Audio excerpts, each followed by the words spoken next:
السلام علیکم ورحمۃ اللہ وبرکاتہ. کیا حال ہے سب کا؟ الحمد للہ. آپ سب کو گزشتہ عید مبارک ہو. کیسی گزری آپ کی عید؟ اور اس سے پہلے کیسا گزرا رمضان؟ کیا یہ رمضان دوسرے رمضانوں سے مختلف تھا؟ کس اعتبار سے؟ کوئی ایک بات بتائیے جس نے آپ کے رمضان کو مختلف کر دیا پچھلی ساری زندگی سے. قرآن کا فہم. رمضان میں قرآن نازل ہوا اور رمضان کی تیاری کے طور پر اگر انسان زندگی میں قرآن کو سمجھ کر پڑھتا ہے تو ہی رمضان اچھا گزر سکتا ہے، کیونکہ رمضان میں تلاوت کا مزہ، تراویح، قیام، ان سب چیزوں کے ساتھ، اور پھر خاص طور پر اس بات کا احساس کہ اس مہینے کو شرف ہی اس وجہ سے ملا کہ اس میں قرآن نازل ہوا. تو اللہ سبحانہ وتعالیٰ قرآن کو ہمارے دلوں کی بہار بنائے، ہمارے سینوں کا نور بنائے، اور ہماری قبر کا نور بنائے، اور حشر کے دن ہمارا شفیع اور شافع بنائے، اور ہم کبھی بھی اس سے دور نہ ہوں. قرآن جو ہے وہ حبل اللہ المتین ہے، اللہ کی مضبوط رسی ہے. تو رسی کس کام کے لیے ہوتی ہے؟ باندھنے کے لیے ہوتی ہے نا. رسی کا کیا کام ہوتا ہے؟ باندھ کے رکھتا ہے انسان کو. تو جو شخص اس رسی کو پکڑا رہے گا وہ بندھا رہے گا، اس کی زندگی میں استقامت آتی رہے گی. میں نے دعا کی تھی کہ اللہ تعالیٰ یہ رمضان میرا پچھلے سارے رمضانوں سے بہتر ہو، تو اللہ کے فضل سے ایسا ہی ہوا. یعنی جو میں نے نیت کی تھی یا جو میں نے سوچا تھا اللہ تعالیٰ نے اس سے بڑھ کر عطا کیا. الحمدللہ الحمدللہ. اور میں ہر رمضان کے شروع میں یہ دعا کرتی ہوں. آپ کے ساتھ اس لیے شیئر کر رہی ہوں کہ آپ بھی یہ دعا کیا کریں کہ رمضان کے آنے سے کافی عرصہ پہلے ہی ذہنی طور پر اپنے آپ کو تیار کرنا شروع کر دیں. بلکہ رمضان کے اینڈ میں جہاں کوئی کمی کوتاہی ہوئی، جہاں سمجھا کہ یہ اس سے بہتر ہونا چاہیے، کیونکہ جو بھی عبادات ہوتی ہیں وہ پرفیکٹ تو نہیں ہو سکتی، کہیں نہ کہیں کمی تو رہ جاتی. تو پھر رمضان میں ہی سوچنا شروع کر دینا چاہیے کہ اگلے رمضان میں اس کام کو اور کس طرح بہتر کر سکتی، اس سے زیادہ اچھا کیسے کر سکتی، اور وہ کیا وجوہات ہیں جن کی بنا پر میرے اس خاص عمل میں کمی رہی. تو ان وجوہات کا علاج بھی سوچ لینا چاہیے، اور اگر اللہ تعالیٰ توفیق دے تو ساتھ ساتھ نوٹس بنا لینے چاہیے کہ اس رمضان میں کن کن چیزوں نے آپ کو اللہ کی اطاعت پر مدد دی اور کون سی چیزیں رکاوٹ بنی، تاکہ اگلے رمضان سے پہلے ان کو پڑھ کے پھر انسان اور ہوشیار ہو جائے اور چوکنا ہو جائے. ٹھیک ہے نا؟ تو انشاءاللہ آج کی ہماری جو گفتگو ہے وہ رمضان کے بعد نیکیوں پر استقامت کے بارے میں ہے، کہ رمضان گزرا اور اس کے بعد یہ ہے کہ اب ہمیں مزید کیا کرنا ہے تاکہ رمضان کے جو فوائد ہیں یا رمضان کا جو مقصد ہے یا رمضان کے جو پھل ہیں وہ ہم کھا سکیں. نحمده ونصلی علی رسولہ الکریم، اما بعد فاعوذ باللہ من الشیطان الرجیم. بسم اللہ الرحمن الرحیم. رب اشرح لی صدری ویسر لی امری واحلل عقدۃ من لسانی یفقهوا قولی. ان الذین قالوا ربنا اللہ ثم استقاموا تتنزل عليهم الملائكة ألا تخافوا ولا تحزنوا وأبشروا بالجنة التي كنتم توعدون نحن أولياؤكم في الحياة الدنيا وفي الآخرة وَلَكُمْ فِيهَا مَا تَشْتَهِي أَنفُسُكُمْ وَلَكُمْ فِيهَا مَا تَدَّعُونَ نُزُلًا مِّنْ غَفُورٍ رَّحِيمٍ. ان الذین قالوا ربنا اللہ، بے شک وہ لوگ جنہوں نے کہا کہ ہمارا رب اللہ ہے، ثم استقاموا، پھر وہ اس پر جم گئے، انہوں نے اس پر استقامت اختیار کی. تتنزل علیہم الملائکہ، ان پر فرشتے اترتے ہیں. اللہ تخافوا ولا تحزنوا، کہ نہ تم خوف کھاؤ نہ غم کرو، یعنی ماضی کا غم نہ کھاؤ اور مستقبل کا خوف نہ کرو۔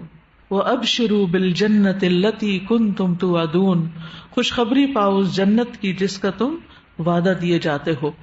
نَحْنُ أَوْلِيَاؤُكُمْ فِي الْحَيَاةِ الدُّنْيَا وَفِي الْآخِرَةِ، ہم تمہارے دوست ہیں دنیا کی زندگی میں بھی اور آخرت میں بھی۔ وَلَكُمْ فِيهَا مَا تَشْتَهِي أَنفُسُكُمْ، اور تمہارے لیے وہاں وہ کچھ ہوگا جس کی تم خواہش کرو گے۔ وَلَكُمْ فِيهَا مَا تَدَّعُونَ، اور تمہیں وہاں وہ ملے گا جو تم طلب کرو گے۔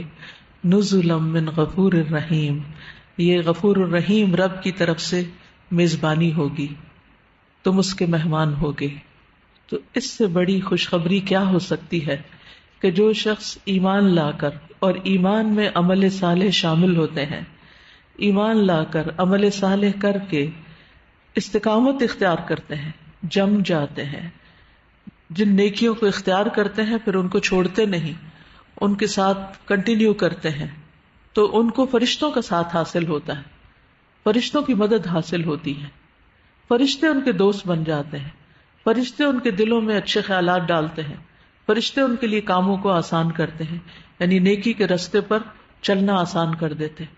پھر انسان کو اس بات کا شکوہ نہیں ہوتا کہ میرے ساتھ کوئی نہیں، میرا مددگار کوئی نہیں، میرا ماحول نہیں۔ اگر آپ کے اندر استقامت کی نیت ہے کہ میں نے اسی رستے کو اختیار کرنا ہے اور اس کو چھوڑنا نہیں، تو اللہ کی طرف سے تائید آتی ہے فرشتوں کی شکل میں، اور پھر انسان فکر مند ہوتا ہے کہ ابھی تک تو سب اچھا تھا، آئندہ کیا ہوگا۔ اللہ سبحانہ وتعالیٰ آئندہ کے لیے بھی خوشخبری دیتے ہیں فرشتوں کے ذریعے، اللہ تخافوا، خوف نہ کھاؤ، فکر نہیں کرو، جس رب نے اب نیکی کی توفیق دی وہ آئندہ بھی دے گا۔ اور پھر انسان کو اس بات کا ریگریٹ اور غم بھی ہوتا ہے کہ میں کچھ اور بھی کرتا، مجھ سے یہ بھی نہیں ہوا، تو اس غم اور ریگریٹ میں بھی مبتلا نہیں رہنا چاہیے، اور انسان کو نیکی کے کام کی جو توفیق ملی ہے اس پر خوش ہونا چاہیے، اس پر شکر کا اظہار کرنا چاہیے، اور اللہ تعالیٰ کی نعمت کو محسوس کرنا چاہیے کہ اللہ کے اذن سے، اللہ کی توفیق سے نیکیاں کرنے کا موقع ملا۔ اللہ کا شکر جس نے رمضان جیسا مہینہ دیا، جس نے قرآن جیسی نعمت دی، جس نے یہ پورا ماحول عطا کیا کہ جس میں میرے لیے نیکی پر چلنا آسان ہو گیا۔ تو اللہ سبحانہ وتعالیٰ آئندہ بھی اس نعمت کو برقرار رکھیں گے اگر ہم شکر گزار رہیں گے۔ نہ خوف کھاؤ اور نہ غم کرو۔ وَأَبْشِرُوا بِالْجَنَّةِ الَّتِي كُنْتُمْ تُوعَدُونَ، خوشخبری پاؤ اس جنت کی جس کا تم وعدہ دیے جاتے ہو، اور پھر وہاں پر وہ ساری خواہشات تمہاری پوری ہوں گی جن کو تم دنیا میں اللہ کی خاطر کنٹرول کرتے رہے۔ یعنی جب رمضان ہوتا ہے تو کیا ہوتا ہے، انسان اپنی خواہشات پہ سب سے زیادہ کنٹرول کرتا ہے۔ خواہشات میں زیادہ خواہشات کس کس چیز کی ہوتی ہیں؟ کھانے پینے کی سب سے زیادہ، ہر وقت انسان کو کچھ نہ کچھ کھانے کو چاہیے ہوتا ہے۔ اور کس چیز کی خواہش ہوتی؟ سونے کی۔ اور کس کی خواہش ہوتی؟ باتیں کرنے کی، اور خاص طور پہ لوگوں کی باتیں کرنے کی، اور لوگوں کی باتوں میں سے بھی منفی باتیں کرنے کی، لوگوں کی طرف سے پہنچنے والی تکلیفیں اور جو شکوے شکایات ہوتے ہیں ان پر گرمبل کرنے کی۔ تو روزے کی خاطر ہم ان ساری چیزوں پر کنٹرول کرتے ہیں۔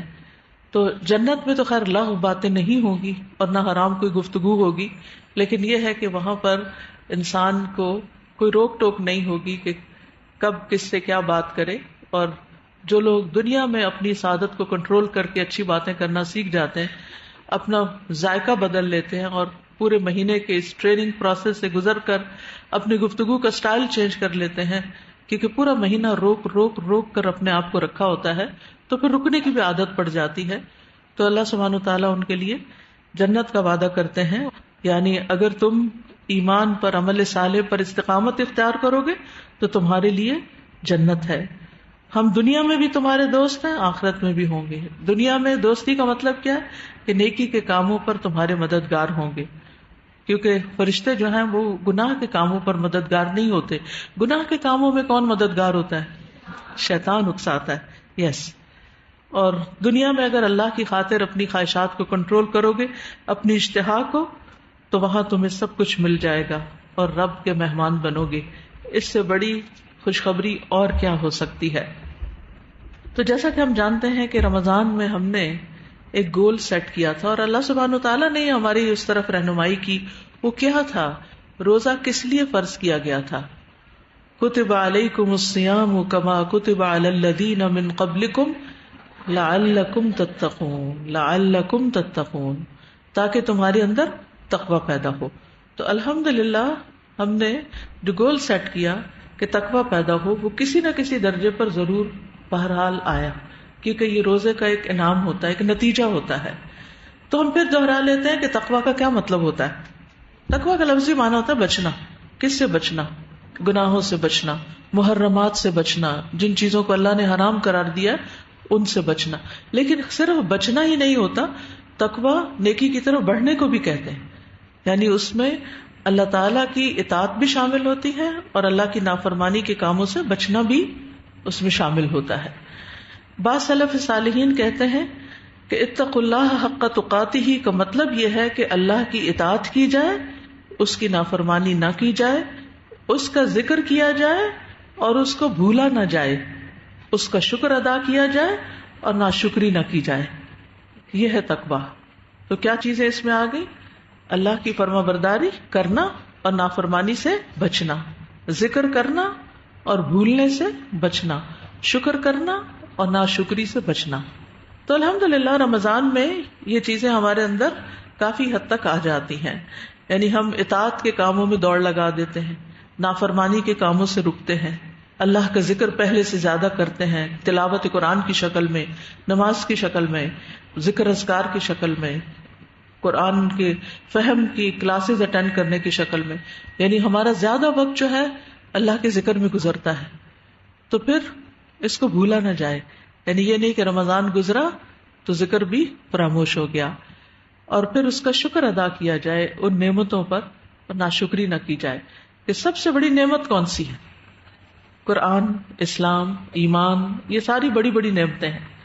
تو ان نعمتوں کے ملنے پر شکر ادا کیا جائے. اور شکر کیا ہے؟ کہ اطاعت میں دوام اختیار کیا جائے، یعنی اطاعت کرتے رہا جائے. اور یہی چیز جو ہے وہ انسان کو نیکی کے کاموں میں آگے بڑھاتی رہتی ہے. یعنی جب انسان اطاعت کی نیت کر کے زندگی بسر کرتا ہے کہ یا رب میں تیرا بندہ بن کے رہوں گا، تو پھر کیا ہوتا ہے؟ اللہ سبحانہ وتعالیٰ اس کو اس کی توفیق عطا کرتے ہیں.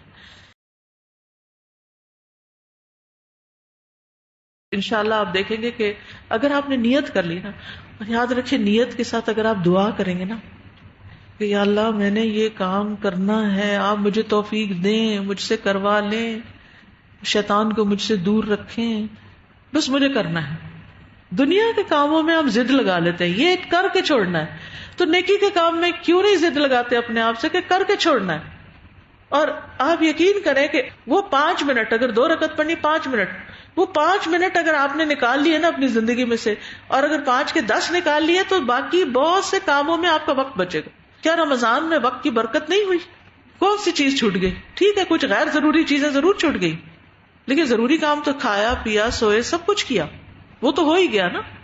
تو یاد رکھیے کہ رمضان کے بعد شیطان جب چھٹ کے آتا ہے تو اس کا سب سے بڑا ہدف کیا ہوتا ہے کہ جو انہوں نے کیا وہ ان سے ضائع کراؤں، اور جو عادتیں ان کی پڑی ہیں وہ ان کی ختم کرواؤں. اور کیا کرتے ہیں رمضان میں؟ ہم تلاوت زیادہ کرتے ہیں یا روزانہ کرتے ہیں. تو 2 چیزیں نا، زیادہ بھی کرتے ہیں اور روزانہ بھی کرتے ہیں. رمضان میں کوئی دن ہم مس نہیں کرتے. تو آئندہ زندگی میں آپ نے کیا کرنا ہے؟ تلاوت روزانہ کرنی، چاہے تھوڑی کریں یا زیادہ کریں. اور اس کا بھی اگر آپ ٹارگٹ سیٹ کریں نا اتنی تو کرنی ہے. یہ صرف اللہ کی توفیق سے ہوتا ہے. جب اللہ توفیق دیتا ہے نا تو شیطان کو بھی باندھ دیتا ہے. پھر ہم یہ نہیں کہہ سکتے شیطان غالب آ گیا تھا اور یہ ہو گیا. شیطان کس پہ غالب آتا ہے پتہ ہے آپ کو؟ یہ بھی نہیں کہنا چاہیے شیطان آ گیا تھا مجھ پہ. اس سے شیطان بڑا خوش ہوتا ہے. استحوذ علیہم الشیطان فانساہم ذکر اللہ. شیطان ان پہ غالب آ گیا. منافقین کے بارے میں آتا ہے اس نے ان کو اللہ کا ذکر بھلوا دیا. تو اللہ کی مدد مانگی. ٹھیک ہے. تو رمضان کی عبادات کی قبولیت کی ایک علامت یہ ہوتی ہے کہ انسان رمضان کے بعد بھی اطاعت کے کاموں میں جلدی کرتا ہے اور اپنی ان عادات کو کنٹینیو کرتا ہے. حسن بصری کہتے ہیں ان من جزاء الحسنۃ الحسنہ بعدہا. نیکی کی جزا میں سے یہ بات ہے کہ نیکی کے بعد پھر نیکی کی توفیق ہوتی ہے. ومن عقوبۃ السیئۃ السیئۃ بعدہا. اور گناہ کی سزا یہ ہے کہ گناہ کے بعد پھر مزید گناہ کا دروازہ کھلتا ہے اور گناہ کرتا ہے انسان. فَإِذَا قَبِلَ اللَّهُ الْعَبْدَ، جب اللہ بندے کو قبول کر لیتا ہے، فَإِنَّهُ يُوَفِّقُهُ إِلَى الطَّاعَةِ، تو اس کو اطاعت کی توفیق دیتا ہے، وَيُصْرِفُهُ عَنِ الْمَعْصِيَةِ، اور اس کو گناہ کے کاموں سے پھیر دیتا ہے. اچھا، اور کیا کرتے تھے ہم رمضان میں؟ قیام اللیل، تہجد، تراویح پڑھتے تھے نا، رات کو نماز پڑھی جاتی تھی نا، تو ابھی بھی کچھ تو پڑھ سکتے ہیں نا. قیام اللیل ہوتے ہیں رات کے نوافل، جیسے دن کے نوافل ضحیٰ کے میں نے آپ کو بتایا، اسی طرح رات کے نوافل ہیں. یہ 2-3 طریقے اس کو پڑھنے. ایک یہ کہ عشاء کی نماز کے بعد ہی ایکسٹرا کچھ نفل پڑھ لیں، جیسے رمضان میں ہم تراویح پڑھتے ہیں. عشاء پڑھی اور اس کے بعد کیا کرتے ہیں، 8 یا 20 جو بھی جہاں پڑھائی جاری ہوتی ہے وہ پڑھ لیتے ہیں. اچھا، پھر آخری عشرے میں تو صبح دوبارہ بھی اٹھ جاتے ہیں یا سوتے ہی نہیں ہے ساری رات. خیر اتنی تو ہم آخری عشرہ تو پھر اسپیشل ہے نا، اتنا تو ہم نہیں کر سکتے. لیکن اگر ہم سے تہجد میں نہیں اٹھا جاتا تو عشاء کی سنتوں کے بعد 2 نفل یا 4 نفل یا جو بھی آپ پڑھ سکتے ہیں قیام اللیل کی نیت سے پڑھ لیں. بعض اوقات آپ اس کے بعد وہ کر رہے ہوتے ہیں، کوئی اور کام ہوتا ہے، پڑھائی کرنی ہے یا کچھ، سونے جا رہے ہیں، سونے سے پہلے 2 نفل بھی پڑھ لیں، وتر بھی پڑھ لیں، آپ کا قیام اللیل ہو جائے گا. یہاں سے شروع کر لیں. یہ تو ہو سکتا ہے کہ نہیں، لیکن بہت سارے لوگ کیا کرتے ہیں، عشاء پڑھتے ہی ذکر کیے بغیر اٹھ جاتے ہیں. اللہ رحم کرے. اس قدر جہاں اجتماعی نمازیں ہوتی ہیں نا، وہاں یہ سین دیکھنے کو آتا ہے تو دل پکڑا جاتا ہے. بہت سخت تکلیف ہوتی ہے. عید کا موقع ہو، جمعے کا خطبہ ہو، کچھ بس امام نے سلام پھیرا نہیں اور اٹھ بھاگے، جیسے قید کیا ہوا تھا نا، قید کیا ہوا تھا نماز نے، اور جو ہی نماز پڑھی قید سے چھٹے، اٹھ کے بھاگے مسلے سے، یا فٹافٹ فون اٹھا لیا اور سبحان اللہ کرو اور ساتھ میسج چیک کر لیا. دونوں کام ہو گئے، ملٹی ٹاسکنگ ہو رہی ہے. پتہ نہیں ذکر کس کا ہو رہا ہے. آپ کو معلوم ہے کہ نماز کے بعد مصلی پہ بیٹھ کے تسبیح پڑھنے کا فائدہ کیا ہے؟ جب تک آپ کا وضو باقی رہتا ہے، فرشتے آپ کے لیے مقرر ہو جاتے ہیں دعا کرنے کے لیے، اللہم اغفر لہ ورحمہ، اللہم اغفر لہ ورحمہ، اللہ اس کو معاف کر دے، اللہ اس پہ رحم کر دے. تو کم از کم تسبیحات اور اس کے بعد کی اذکار الصلاۃ مختصر سے. مجھے معلوم ہے کہ سب کے پاس بہت لمبا وقت نہیں ہوتا، لیکن تھوڑی دیر ضرور بیٹھے مصلی. آیت الکرسی ضرور پڑھ لیں. آیت الکرسی پڑھنے کا فائدہ پتہ ہے نا، کہ اگر اس کے بعد ڈیتھ ہوگی اگلی نماز سے پہلے تو جنت سے کوئی چیز روک نہیں سکتی. تو آپ یہی کہا کریں کہ یہ جنت کی کنجی ہے، مجھے یہ کھونی نہیں، مجھے فرض کے بعد یہ تو پڑھنی ہے، اور یہ کسی سے باتیں کیے بغیر. بعض لوگوں کا حال یہ ہوتا ہے، تراویح پڑھ رہے ہوتے ہیں نا، یار اب اس قدر گھبراہٹ ہوتی ہے کہ ادھر سلام پھیرا، ادھر 2 باتیں کر کے اگلی رکعت شروع کی. امام شروع کر لیتا ہے لیکن ان کی باتیں ختم نہیں. یہ اس نے بڑی لمبی کر دی تھی، لگتا ہے امام بھول گیا تھا. ساتھ ساتھ کمنٹری جاری ہوتی. آپ اس لیے تھوڑی امام کے پیچھے پڑھ رہے ہیں کہ آپ امام کے اوپر تبصرے شروع کر دیں، اس نے فلاں تجوید کی غلطی کی تھی، فلاں جگہ یہ نہیں کیا تھا، فلاں یہ نہیں کیا. کیا مقصد ہوتا ہے ان باتوں کا؟ ہم کیا ظاہر کرنا چاہتے ہیں؟ ہم کیا ثابت کرنا چاہتے ہیں؟ ہم امام سے بھی آگے بڑھنا چاہتے ہیں. اور بعض لوگ ٹھیک ہے منفی باتیں نہیں کرتے، تعریف ہی بہت ہے، کیا مزہ ہی آ گیا اب تو اس نماز کا، بھی آ گیا، سب کو آ گیا، ٹھیک ہے اب ذرا اللہ کا ذکر اور کر لیں. ٹھیک ہے، تو عبادت کب تک کرنی چاہیے؟ رمضان تک. اذکار کب تک کرنے چاہیے؟ تلاوت کب تک کرنی چاہیے؟ روزے کب تک رکھنے چاہیے؟ صرف رمضان تک نہیں. وَاعْبُدْ رَبَّكَ حَتَّى يَأْتِيَكَ الْيَقِينُ. نبی صلی اللہ علیہ وسلم سے ایک شخص نے پوچھا تھا کہ بس ایسی بات بتا دیں کہ اس کے بعد کچھ پوچھنے کی مجھے ضرورت ہی نہ رہے، بس ایک کوئی چیز بتا دیں. تو آپ نے کیا فرمایا؟ قُلْ آمَنْتُ بِاللَّهِ ثُمَّ اسْتَقِمْ. کہو میں اللہ پر ایمان لایا اور میں اس پہ جم گیا. اللہ تعالیٰ کے نزدیک پسندیدہ اعمال کون سے ہوتے ہیں؟ ان احب الاعمال الی اللہ ادومها وان قل. تھوڑے بھی ہوں لیکن دائمی ہوں. اب میں یہ مختلف چوائسز آپ کو بتا رہی ہوں کہ یہ کر سکتے ہیں، یہ کر سکتے ہیں، کر سکتے ہیں. ہو سکتا ہے آپ سارا کچھ نہ کر سکیں، لیکن رمضان سے پہلے اگر کچھ نہیں کرتے تھے جو رمضان میں کیا، اس میں سے ایک چیز تو ضرور پکڑ لیں جو اس سال آپ کی عادت بن جائے. آپ اپنے کل سے بہتر زندگی کا آغاز کریں. حدیث میں آتا ہے، صحیح مسلم کی روایت ہے، آل محمد صلی اللہ علیہ وسلم کا یہ معمول تھا کہ جب کوئی کام کرتے تو مستقل مزاجی سے کرتے، یعنی استقامت اختیار کرتے. اس میں آپ صلی اللہ علیہ وسلم فرمایا کرتے تھے، عمل وہی اختیار کرو جس کی تم میں طاقت ہو، بے شک اللہ ثواب دینے سے نہیں تھکتا یہاں تک کہ تم خود ہی اکتا جاؤ. نبی صلی اللہ علیہ وسلم اس نماز کو سب سے زیادہ پسند فرماتے تھے جس پر ہمیشگی کی جائے، اور یہ نفلی نماز کے بارے میں. فرض تو پڑھنے ہی ہوتے ہیں، خواہ وہ کم ہی کیوں نہ ہو. چنانچہ آپ جب کوئی نماز شروع کرتے تو اس پر دوام اختیار کرتے. تو اگر عشاء کے بعد 2 نفل ایکسٹرا پڑھ رہے ہیں آپ، سنت کے بعد 2 پڑھ رہے ہیں یا 4 پڑھ رہے ہیں، تو دوام کریں. ضحیٰ کی نماز شروع کی ہے، 2 کرنے ہیں یا 4 کرنے ہیں، کوئی بات نہیں، دوام اختیار کریں. تو ہر حال میں جو اللہ کی عبادت کرتا ہے وہ اللہ کا پسندیدہ ترین بندہ ہوتا ہے. پھر اسی طرح یہ ہے کہ نیک اعمال سے اکتانا نہیں چاہیے، بور نہیں ہو جانا چاہیے. اور پھر یہ کہ جلدی کرنی چاہیے. والذین یؤتون ما آتوا وقلوبهم وجلہ انہم الی ربہم راجعون اولئک یسارعون فی الخیرات وہم لہا سابقون. جو لوگ اللہ کی راہ میں دیتے ہیں، جو بھی دیں، جان، مال، وقت، ان کے دل ڈرنے والے ہوتے ہیں کہ یقیناً وہ اپنے رب ہی کی طرف لوٹنے والے ہیں. یہ لوگ ہیں جو نیک کاموں میں جلدی کرتے ہیں اور یہی ان کی طرف آگے نکلنے والے ہیں. تو کیا کرنا ہے؟ نیک کاموں میں جلدی کرنا ہے اور پھر اس میں استقامت اختیار کرنی ہے. ہاں، رمضان میں ایک اور جو اہم کام تھا وہ تو آپ نے مینشن نہیں کیا، ذرا اس کا بھی ذکر ہوتا جائے. روزہ. کیا خیال ہے روزوں کے بارے میں؟ شوال کے رکھنے ہیں اور پھر شوال کے بعد کیا کرنا ہے؟ اگلے سال رمضان کے رکھنے ہیں، قضا روزے بھی رکھنے ہیں، اور کیا کرنا ہے؟ ہر مہینے کے 3 روزے کم از کم، اور منڈے تھرسڈے کا اگر ہو سکے. میں نہیں کہتی یہ سارا کچھ آپ کر لیں، اس میں سے کوئی نہ کوئی نفلی عبادت روزوں میں سے بھی ضرور اختیار کریں. کسی کے بارے میں کوئی مجھے بتا رہا تھا، شاید اپنی کسی استاد کے بارے میں سعودی عرب میں یا کچھ، ابھی میں جب گئی ہوئی تھی ایگزیکٹلی مجھے یاد نہیں رہا ریفرنس، لیکن جو بات مجھے یاد رہے گی، جو یاد رکھنے کی تھی، کہ ان کی ٹیچر کہتی ہیں کہ جب سے وہ جوان ہوئی ہیں انہوں نے کبھی منڈے تھرسڈے کا روزہ چھوڑا ہی نہیں، الا شرعی عذر، چھوڑا ہی نہیں کبھی. مستقل، گرمی ہو سردی ہو کچھ ہو، اور شرعی عذر بیماری اور سفر ہوتا ہے، وہ تو سب کے لیے. میں نے کہا یا اللہ، ہم کہاں کھڑے، ہمارے ہاں یہ کلچر نہیں.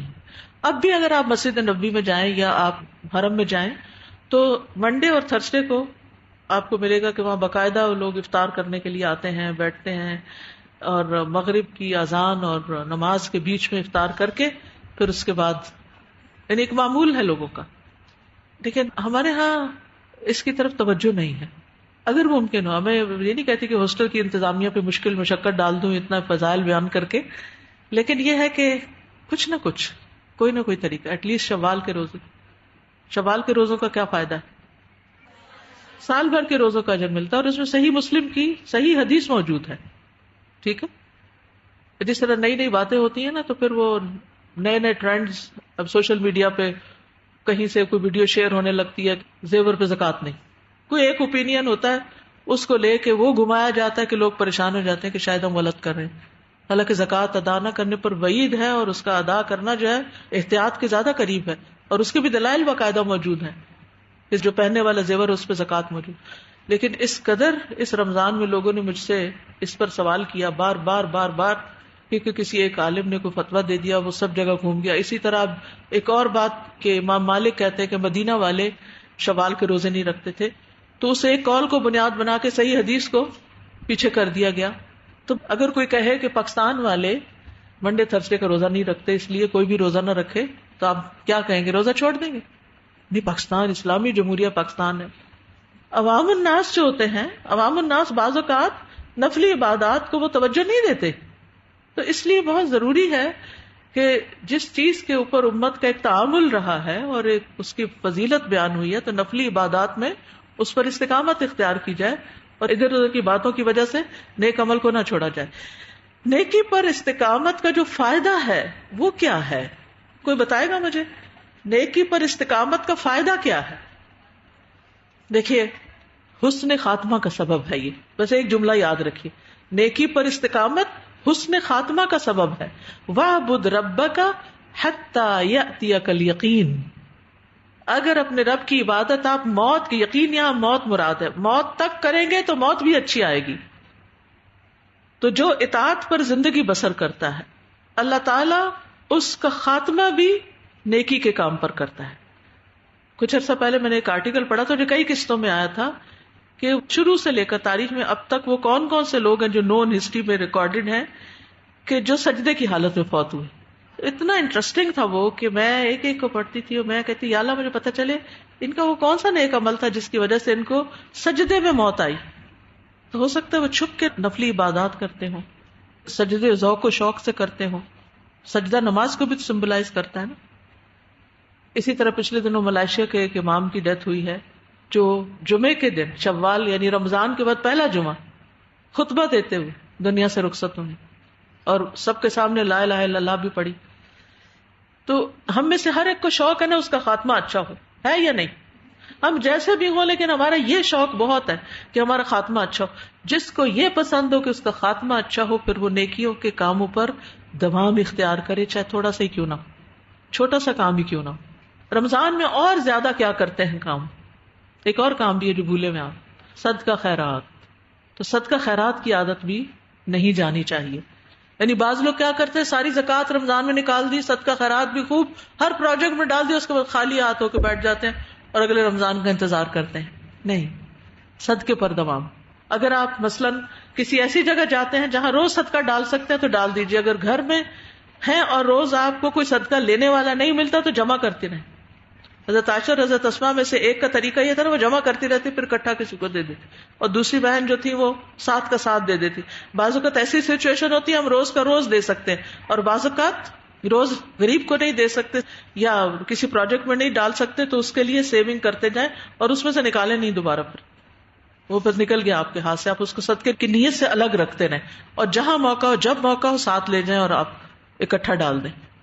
ابن کثیر الدمشقی کہتے ہیں لقد اجر اللہ الکریم عادتہ بکرمہ, اللہ تعالیٰ جو الکریم ہے اس کے کرم کی عادات میں سے یہ ہے ان من عاش علی شیء مات علیہ, جو جس چیز پہ زندگی بسر کرتا ہے اسی پہ مرتا ہے. ومن مات علی شیء بعث علیہ یوم القیامہ, اور جو جس چیز پہ مرتا ہے قیامت کے دن اسی پہ اٹھایا جائے گا. جیسے جو حج کے لیے نکلتا ہے لبیک پکارتا ہوا اور احرام کی حالت میں فوت ہو جاتا ہے تو قیامت کے دن کیسے اٹھے گا, کیسے اٹھے گا؟ لبیک پکارتے ہوئے اٹھے گا, شہید اپنے خون کے ساتھ اٹھے گا. تو اسی طرح جو نیک کام کرتے ہوئے آپ فوت ہوں گے قیامت کے دن اسی کے ساتھ پھر اٹھائے بھی جائیں گے, نیکی کی گواہی کے ساتھ پھر آپ کی بعثت ہوگی. اس لیے زندگی میں کچھ آتے, یہ تو عبادات سے متعلق ہے نا. عبادات کے علاوہ یعنی قرآن, ذکر, صلاۃ کی پابندی اور حسن نوافل بھی شامل کے علاوہ ایک اور چیز ہے علم. جو علم کے راستے پر چلا وہ کس راستے پہ چلا؟ جنت کے راستے پر. سیکھنا اور سکھانا ختم نہیں کرنا, کچھ بھی ہو کہیں بھی ہو. میں کل جدہ میں تھی, پرسوں رات ہماری ملاقات تھی, جو انڈیا میں حیدرآباد ہے اس کے بارے میں مجھے کوئی بتا رہا تھا کہ جدہ کی برانچ سے ایک خاتون اپنا کورس مکمل کر کے گئی اور وہاں جا کر 70 ایئرز اولڈ تھی, بیمار ہو گئی. بیمار کیا ہوئی کہ ان کے ہر روز رات کو ڈائلسس ہوتے ہیں, اور ڈائلسس کا پتہ ہے نا آپ کو, جو گردوں کی صفائی مشینوں سے ہوتی ہے کتنا تکلیف دہ پروسیس ہوتا ہے. لیکن کہتی ہے کہ ہر روز رات میں وہ کروا کے ہر روز صبح کلاس لیتی ہیں, ایک دن بھی مس نہیں کرتی. اپنے گھر میں ہی انہوں نے کلاس شروع کی ہوئی ہے کہ کہیں اور نہیں جا سکتی. کہتے اتنی استقامت ان کے اندر کہ اتنے سخت پروسیس سے گزر کر بھی انہوں نے اپنا کام نہیں چھوڑا. کہتے ہیں آپ ایک دفعہ آ کر وہاں دیکھیں جو محلے محلے میں کلاسز شروع ہوئی ہوئی ہیں, اور ایسے لوگ پھر ایک مثال بن جاتے ہیں کہ اگر وہ 70 سال کی خاتون بیماری کے ساتھ یہ کام کر سکتی ہے تو ہم جوانوں کو کیا مسئلہ ہے. اور کلاس کا مطلب ضروری نہیں ہوتا کہ آپ ایک بہت بڑا ہال بھر لیں تو پھر ہی آپ پڑھائیں, تو یہ ہوتا ہے آپ کو نہیں پتا کسی ایک شخص کو پڑھا. اگر ہم یہ کہیں کہ نہیں ہماری کلاس میں کوئی 60+ نہیں آ سکتا کیونکہ بوڑھے لوگوں کی یہ کلاس نہیں, بوڑھے لوگ یاد نہیں رکھ سکتے, آپ کو کیا پتا وہ ایک بوڑھا شخص جو پڑھ جائے وہ 1000 جوانوں سے بھی بہتر اس کام کو آگے لے کے بڑھے. تو آپ خود سوچئے کہ آپ کی محنت ضائع نہیں جاتی چاہے ایک شخص پر بھی ہو, لیکن وہ ایک شخص آپ کو باندھ لیتا ہے. اگر آپ ایک شخص کے ساتھ مل کر قرآن پڑھتے پڑھاتے ہیں, اور اب تو آپ دیکھیے کہ فون پر, اسکائپ پر, سوشل میڈیا کے ذریعے, آن لائن بے شمار ٹیکنالوجی کے ذریعے طریقے نکل آئے کہ آپ بہت ڈسٹینس پر بھی ہوتے ہوئے آپ لوگوں کے ساتھ قرآن کا مذاکرہ اور درس و تدریس اور تعلیم کا کام کر سکتے ہیں. تو بہت ضروری ہے کہ آپ کیا کریں, علم کا کام کریں. ایک اور چیز غور و فکر, یعنی 5 چیزیں آپ نے تھام کے رکھنی ہیں. اپنی زندگی میں ان پہ استقامت اختیار کرنی ہے. نماز، ذکر، تلاوت قرآن، علم کا سیکھنا اور سکھانا، اور غور و فکر کرنا، ریفلیکٹ کرنا، چاہے اکیلے چاہے کسی کے ساتھ. اللہ سبحانہ تعالیٰ نے انسان کو جو فضیلت بخشی ہے باقی مخلوق پر، وہ کس بنا پر؟ اس کی عقل کی بنا پر اور اس کے بیان کی بنا پر. علمہ البیان. اگر آپ اس زبان کو اللہ کے ذکر میں، اللہ کی اطاعت میں، اللہ کی کتاب کی تعلیم میں استعمال نہیں کرتے تو پھر آپ اپنے آپ کو ضائع کر رہے ہیں. یعنی باقی لوگوں سے تو ہو سکتا ہے یہ توقع نہ رکھی جائے، لیکن قرآن پڑھنے والوں سے کیا توقع رکھی جا سکتی کہ وہ پڑھ کے بھلا دیں اس کو، اور پھر قیامت کے دن پروفٹ اس بات کا شکوہ کرے کہ ان قوم اتخذوا ھذا القرآن مہجورا، کہ میری اس قوم نے قرآن کو چھوڑ دیا تھا. تو اس کو فار لائف اختیار کرنا ہے. سیکھنا اور سکھانا دونوں چیزیں. رب زدنی علما، یعنی کہ کبھی بھی قرآن کے عجائبات ختم نہیں ہوتے. ایک دفعہ پڑھنے سے سب کچھ سمجھ نہیں آتا. ایک دفعہ ختم ہو پھر دوبارہ شروع کرتے، پھر دوبارہ شروع کرتے، پھر دوبارہ شروع کرتے. اللہ تعالیٰ فرماتے ہیں افلا یتدبرون القرآن، کیا یہ قرآن میں غور و فکر نہیں کریں گے؟ ام علی قلوب اقفالها، کیا ان کے دلوں پہ تالے، یعنی کورس کرنے کے بعد دل پہ تالا چڑھایا، کنڈی لگائی، بس ختم ہو گیا سارا سلسلہ؟ نہیں، اس کو جاری رکھنا ہے. ٹھیک ہے. امام ابن تیمیہ کہتے ہیں اگر کسی کو دیکھنا ہو کہ کسی کی رمضان المبارک کی عبادت قبول ہوئی یا نہیں تو اس کے رمضان کے بعد والے اعمال دیکھو. اگر رمضان کے بعد بھی نیک اعمال پر اس کی استقامت اسی طرح باقی ہے جیسے رمضان میں تھی تو سمجھ لو کہ اللہ تعالیٰ نے اس کی رمضان میں کی جانے والی عبادتوں اور اطاعتوں کو قبول فرما لیا، جس کی وجہ سے ان اعمال کو تسلسل کے ساتھ باقی رکھنے کی توفیق عطا فرمائی.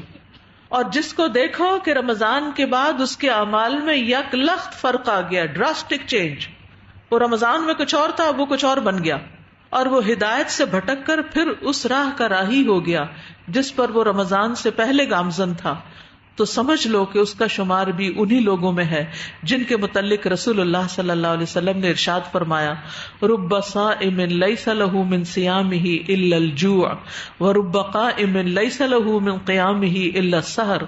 بعض روزے دار کو روزے سے بھوک کے سوا کچھ نہیں ملتا، انہوں نے رمضان میں بھوک کاٹ لی بس ختم ہو گیا، اور بعض قیام کرنے والوں کو قیام سے بیداری کے سوا کچھ نہیں ملتا، یعنی وہ تقوی ہاتھ نہیں آتا، وہ نیک اعمال پر مداومت ہاتھ نہیں آتی.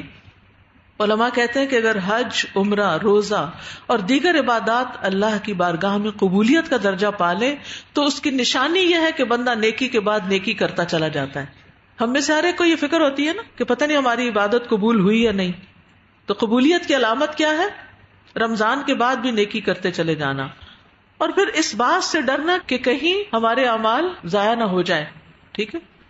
وہ جیسے قرآن مجید کیا آتا ہے نا والذین یؤتون ما آتوا وقلوبهم وجلہ، کہ وہ لوگ جو دیتے ہیں اور ان کے دل ڈر رہے ہوتے ہیں، یعنی نمازیں پڑھتے ہیں، روزے رکھتے ہیں، صدقہ خیرات کرتے ہیں، اور وہ ڈرتے رہتے ہیں کہ کہیں ہمارے اعمال ضائع نہ ہو جائیں. اولئک الذین یسارعون فی الخیرات، یہ نیکیوں میں آگے بڑھنے والے ہیں. تو نیکیوں میں آگے بڑھنے والے کبھی اپنے نیک اعمال پہ فخر نہیں کرتے، وہ اپنے اعمال کو حقیر ہی سمجھتے ہیں اور اس پر غرور نہیں کرتے، تعجب یا عجب کا شکار نہیں ہوتے.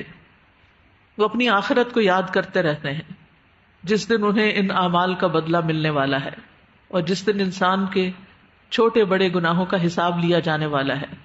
اب سوال یہ پیدا ہوتا ہے کہ ان چیزوں پر پابندی کے لیے کریں کیا؟ یعنی یہ تو پتہ چل گیا کہ استقامت اختیار کرنی ہے، لیکن استقامت کیسے اختیار ہو؟ ہم چاہتے ہیں لیکن کر نہیں پاتے. تو آپ کے خیال میں وہ کون سا ایسا طریقہ ہے جس سے استقامت حاصل ہوتی ہے؟ نمبر 1، پلاننگ کرنی پڑتی ہے کہ کون سا کام کب اور کیسے کرنا ہے.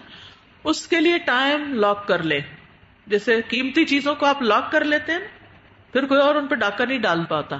تو اپنے اوقات کو مال و دولت سے بھی زیادہ قیمتی سمجھے اور اس کو لاک کریں. یہ ٹائم میرا تلاوت کے لیے، یہ ٹائم میرا نفل کے لیے، یہ وقت میرا صدقے کے لیے ہے، یہ میرا تسبیحات کے لیے ہے، مثلا ٹریولنگ کے دوران یا اور جو بھی. کیا کریں گے آپ؟ پلاننگ. کب، کیا، کیسے کرنا ہے، کتنا کرنا ہے. اگر آپ نے پلاننگ نہیں کی نا، جتنے مرضی لیکچر سن لیں، پھر کام کرنا مشکل ہو جاتا ہے. ٹھیک ہے. اور کیا کرنا ہوتا ہے؟ دعا کرنی ہوتی. نیت پلاننگ میں ساتھ نیت بھی شامل کر لیں کہ پکی نیت کہ کر کے چھوڑنا ہے. صحبت صالح، حب الصالحین و بغض مجالست العصات، صالحین کی محبت اور نافرمان لوگوں کی کمپنی سے بغض. جب تک یہ چیز نہیں ہوگی اس وقت تک استقامت نہیں ہو سکتی، کیونکہ آپ کو سہارا انسانوں کی شکل میں بھی کچھ نہ کچھ چاہیے ہوتا ہے کہ جو آپ کو پکڑ کے رکھے، سیدھے راستے پہ چلائیں، جن سے آپ انسپریشن لیں. ضروری نہیں ہوتا کہ وہ آپ کو لیکچر ہی دیتے رہیں، تقریریں ہی کرتے رہیں، نصیحتیں ہی کرتے رہیں، ہر وقت آپ کو انسٹرکشنز دیتے رہیں. نہیں، صرف ان کو دیکھ کر بھی آپ کو انسپریشن ہو جاتی. وہ نماز پڑھ رہے ہیں، آپ کسی سے ملنے کے لیے گئے اور وہ سکون سے اپنے چاشت کے نفل ادا کر رہے ہیں، اس وقت آپ کا دل کیا چاہے گا؟ میں کیوں پیچھے، میں بھی کر لیتا، میں کیوں نہیں کر سکتا؟ اگر آپ میں سے ایک لڑکی بھی صبح جیسے وقت سے پہلے آپ آ جاتے، ایک لڑکی بھی اگر نماز پڑھتی ہوئی دکھائی دی نا، 4 اور بھی کھڑے ہو جائیں گے ساتھ. تو آپ وہ بنے جو دوسروں کو بھی راہ دکھائیں. گھر میں آپ کھڑے ہو جائیں گے، آپ کو دیکھ کر ایک دن آپ کے بچے بھی شروع کر دیں گے. چھوٹے بچے تو ویسے ساتھ ہی کھڑے ہو جاتے ہیں، چاہے تنگ کرنے کے لیے یا ویسے نقل اتارنے کے لیے، لیکن وہ بڑے ہو کر بھی یہ چیزیں ساتھ رہتی ہیں. ٹھیک ہے، تو ایسے لوگوں سے دوستی رکھنا، ایسے مجالس میں جانا، یعنی کوئی نہ کوئی اس کے لیے وقت ضروری ہے. ٹھیک ہے. اور کسی کام کو کرنے کے لیے جب کوئی ٹارگٹ سامنے ہو تو ہمارے لیے آسان ہو جاتا ہے. مجھے لگتا ہے کہ جیسے ہم مختلف چیزوں کی جب فضیلت پڑھتے ہیں تو کوئی ایک اسٹرانگ فضیلت جو ہمیں زیادہ کر رہی ہے، اگر ہم اسے مائنڈ میں بٹھا لیں تو وہ کام کرنا، جیسے یہ آیت الکرسی والی فرض نماز کے بعد والی بات ہے، تو مطلب یہ ٹارگٹ ذہن میں ہوتا ہے کہ اگر یہ پڑھ لیں گے تو جنت انشاءاللہ ملے گی، تو پھر یہ چھوٹتی رہی. اسی طرح کوئی بھی ایک چیز جو ہے وہ ہم کر لیں، جیسے درود شریف ہے تو اس کے اوپر پڑھنے میں دوام اسی وقت ہے جب پتہ چلتا ہے کہ اچھا اس کے یہ فائدے ہیں، تو وہ اگر بھولیں نا ہم تو بہت فرق پڑتا ہے. جو بھی آپ نے نیکی کے کام کرنے ہیں نا، ان میں سے ایک کام اور اس کی آگے فضیلت لکھ کے لگا لیں کہیں کہ میں کیوں کر رہی ہوں. آپ کو وجہ پتہ ہونی چاہیے، کیونکہ بعض اوقات ہماری عبادات عادات بن جاتی ہیں اور وہ ایک روٹین میں ہم آ جاتے ہیں، پھر وہ ہم صرف ایک مشین کے طور پہ کر رہے ہوتے ہیں، اور پھر جب مشین تھک جاتی ہے نا کسی وقت تو پھر بیچ بیچ میں چھوڑنے بھی لگ جاتے ہیں، پھر بیک ٹو اسکوئر ون آ جاتے ہیں، پھر وہیں واپس چلے جاتے ہیں، پھر چھٹ جاتی ہے عادت. تو پہلے مرحلے پہ شروع کیوں کی تھی؟ مثلاً یہ حدیث بھی بہت انسپائر کرتی ہے. نبی صلی اللہ علیہ وسلم نے فرمایا، اللہ عز و جل فرماتا ہے مجھ سے بچ جائیں، کسی بھی طرح بچ جائیں، تو ان الحسنات یذہبن السیئات، یعنی صرف یہ نہیں کہ نیکی ہوئی اور برائی مٹ گئی، مطلب یہ کہ بری عادتیں بھی چلی جاتی ہیں اور برے کام اور برے اخلاق بھی چلے جاتے ہیں. پھر یذہبن السیئات، نیکی کریں گے، نیکی کی خوشبو آئے گی تو باقی سیئات اور ذنوب جو ہیں وہ جائیں گے انشاءاللہ. اللہ تعالی ہمیں توفیق عطا فرمائے. وآخر دعوانا ان الحمد للہ رب العالمین.